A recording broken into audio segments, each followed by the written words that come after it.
शुरू में करूंगी 7 घोटाले। एक पहला है भारतमाला प्रोजेक्ट से करीब 70-75 हजार किलोमीटर की सड़क बननी थी और इसका पैसा CCA, cabinet committee on economic affairs, जो आर्थिक मामलों की कैबिनेट कमेटी होती है जिसकी अध्यक्षता स्वयं प्रधानमंत्री करते हैं, उन्होंने इसका फंड दिया था। और फंड ही नहीं दिया था, वो इसमें पैसा खर्चा कैसे होता है उसकी निगरानी भी करते हैं। इसमें जो भी टोटल, और इसका हम आपको प्रेस रिलीज में सारे फिगर्स दे रहे हैं, इसमें 15 करोड़ 37 लाख रुपए पर 1 किलोमीटर सड़क बननी थी। इन लोगों ने बढ़ाकर 32 करोड़ 17 लाख कर दिया, दुगने से भी ज्यादा। और ये पीएम की निगरानी में सीसीए की नाक के नीचे भारत सरकार के आंखों के सामने हो रहा था। सिर्फ पैसा ही नहीं दोगुना किया गया, इसमें और भी बड़ी धांधलियां सामने आई हैं। इसमें पता चला है कि फर्जी दस्तावेजों के आधार पर बिडर्स का चयन हो गया, बिडिंग प्रक्रिया में बड़ा फर्जीवाड़ा सामने आया है, विस्तृत परियोजना रिपोर्ट पर काम भी नहीं हुआ, एस्क्रो अकाउंट से करीब 3,500 करोड़ रुपए का हेरफेर हुआ।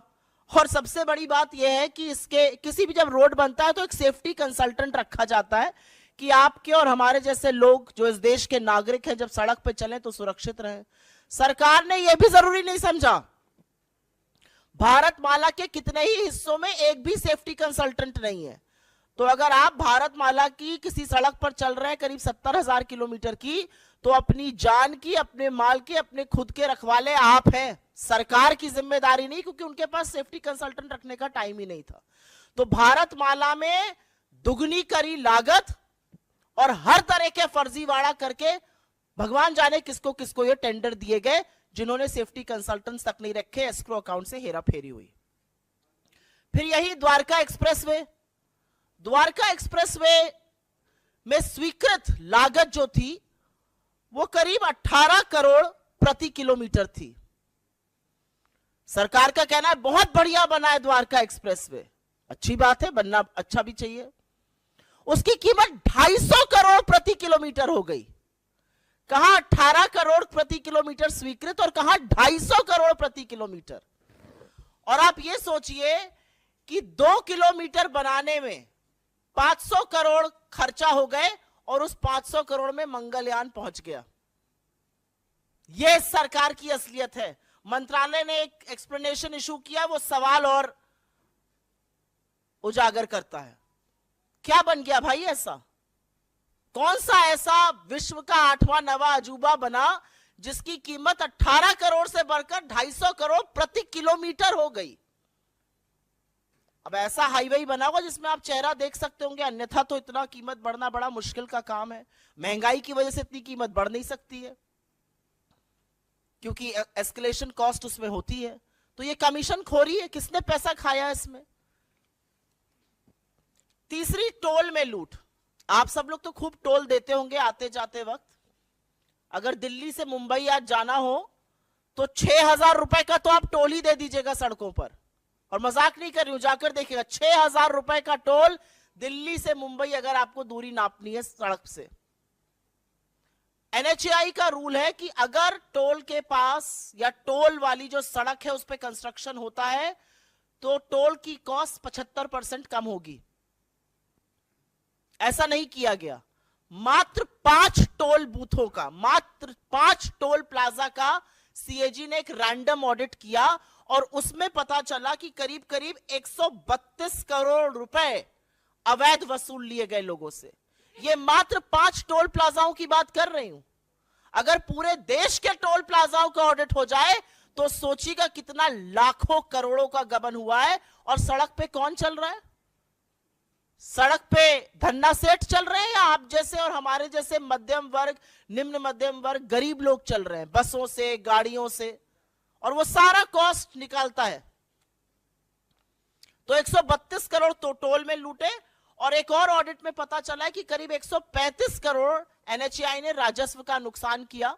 एक कंसेशन अग्रीमेंट होता है वो कर करके।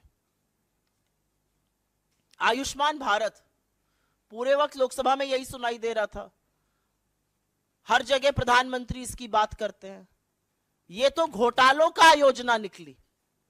आयुष्मान भारत में 7.5 करोड़ लोगों का, 7.5 लाख लोगों का, सॉरी, एक नंबर से रजिस्ट्रेशन हुआ है। आप किसी भी आधार सेंटर जाइए, किसी भी आयुष्मान सेंटर जाइए, वो सबसे पहले आपसे आपका फोन नंबर पूछते हैं। एक नंबर से 7.5 लाख लोगों का रजिस्ट्रेशन। और यही नहीं, आयुष्मान भारत के तहत 88,760, मोटा मोटा 88,000 मान लीजिए, उन रोगियों का भुगतान हुआ है जिनकी मृत्यु हो चुकी थी। मृत लोगों का इलाज दिखाकर क्लेम क्या भुगतान हुआ है। अब ये किसके पास गया है ये नहीं पता, लेकिन लाभार्थी के खाते में तो ये बिल्कुल नहीं गया है। 88,000 मृत लोगों के फ्रेश इलाज का क्लेम दिखाकर उस पर धांधली हुई है। और जैसा कि मैंने आपको बताया, 7.5 लाख लाभार्थी एक नंबर से जुड़े हैं। इनफैक्ट अगर आगे डेटा देखिए तो करीब करीब 1,24 लाख जो हैं वो मात्र कुछ फोन नंबर से जुड़े हुए हैं। भगवान की बात ना हो ऐसा कैसे हो सकता है? और वो राम जो सबके आराध्य है। अयोध्या में एक भव्य राम मंदिर बन रहा है। जमीन में जितनी दलाली भारतीय जनता पार्टी के नेता, एसडीएम, कानूनगो सब मिलकर कर सकते थे, बड़े बड़े नेता, ट्रस्ट के लोग, वो तो खूब हुई, वो आप लोगों ने देखा। और सरकार की बेशर्मी कह लीजिए या थेथराई कह लीजिए, एक शब्द उस पर बोला नहीं गया। अब पता चल रहा है कि अयोध्या डेवलपमेंट प्रोजेक्ट में भी खूब धांधली हो रही है। और धांधली ऐसी वैसी नहीं हो रही है, पैसा जो जनता का है वो जा रहा है ठेकेदारों के गल्ले में, अनुचित लाभ पहुंचाया जा रहा है। ऐसे ऐसे ठेकेदारों को जीएसटी का भुगतान हो रहा है जिनका रजिस्ट्रेशन कैंसिल हो चुका है। सिंचाई विभाग ने तो ऐसे लोगों को ठेका दे दिया जो अयोग्य थे।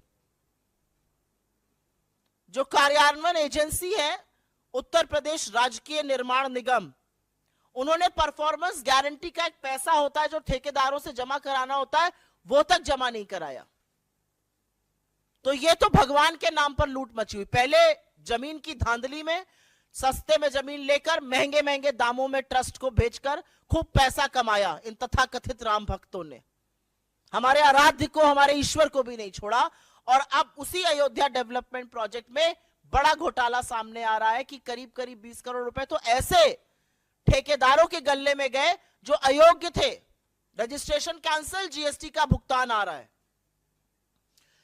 ग्रामीण विकास मंत्रालय, रूरल डेवलपमेंट मिनिस्ट्री, ये छठा घोटाला सामने आया है। क्या कहता है ये घोटाला? इसमें पेंशन का एक प्रयोजन होता है। वो पेंशन किसको जाती है? वो पेंशन जाती है वृद्धा पेंशन, विधवा पेंशन और विकलांग पेंशन।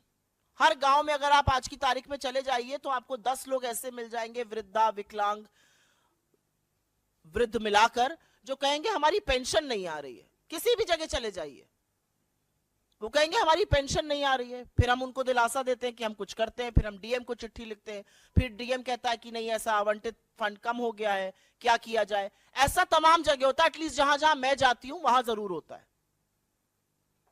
अब पता चल रहा है ऐसा क्यों हो रहा है, क्योंकि जो वृद्धा पेंशन, विकलांग पेंशन, विधवा पेंशन का पैसा है वो सरकार दूसरी योजनाओं के प्रचार प्रसार में खर्च कर रही है।